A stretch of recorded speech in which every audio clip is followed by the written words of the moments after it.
एखादा व्यक्ती जाड असणं, ओबीज असणं हे कॅन्सरसाठी रिस्क फॅक्टर आहे? चला जाणून घेऊया. ते फॅट टिश्यू जास्त असणं, वजन जास्त असणं याच्यामुळे कॅन्सर होत नाही. पण फॅट टिश्यू जास्त असल्यामुळे इस्ट्रोजन हा एक हार्मोन जास्त रिलीज होतो. जास्त हार्मोन्समुळे जे कॅन्सर होतात ते कॅन्सर होण्याची शक्यता असते. ओबेसिटीमध्ये इन्सुलिन रेजिस्टन्स होतं, त्यामुळं टाईप 2 डायबिटीज होऊ शकतं आणि हा एक पोटेन्शियल रिस्क फॅक्टर आहे कॅन्सरसाठी. इन्सुलिनसारखंच insulin growth factor 1 hormones obese पेशंटमध्ये स्रवित होतो आणि त्यामुळं पुढे जाऊन त्यांना कॅन्सरचा धोका वाढतो. ओबीस पेशंटमध्ये क्रॉनिक इन्फ्लामेशन पुढे जाऊन ट्यूमर ग्रोथ करण्यासाठी मदत करतो. अन्ननलिकाने जठरामधले जे एक स्फिंक्टर असतं ते खाली जातं आणि लूज होतं.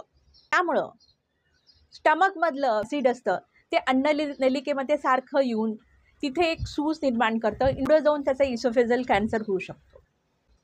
एक्सरसाइज करा, वजन नियंत्रित ठेवा आणि कॅन्सरपासून दूर राहा.